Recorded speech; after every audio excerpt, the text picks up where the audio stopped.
नमस्ते, कसे आहात सगळे? मजेत ना? अरे अरे अरे, देवांश काय करतोय? हा, देवांशचं आज फ्रूट खाण्याचं मन झालेलं आहे. तर देवांश आहे ना, आज आपल्याला फ्रूटबद्दल एक छान टिप्स सांगणार आहे.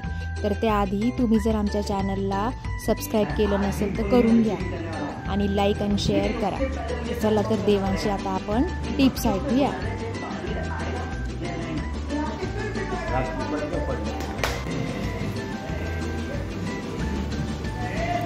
बाहेरून आणलेले बूट नेहमी धुवून खायचे.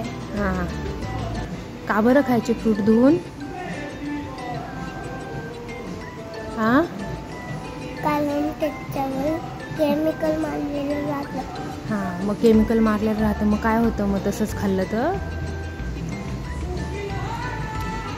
हां, पोटात दुखतं. हां, म्हणून बाहेरून आणलेले फ्रूट धुवून खायचे. Thank you for watching.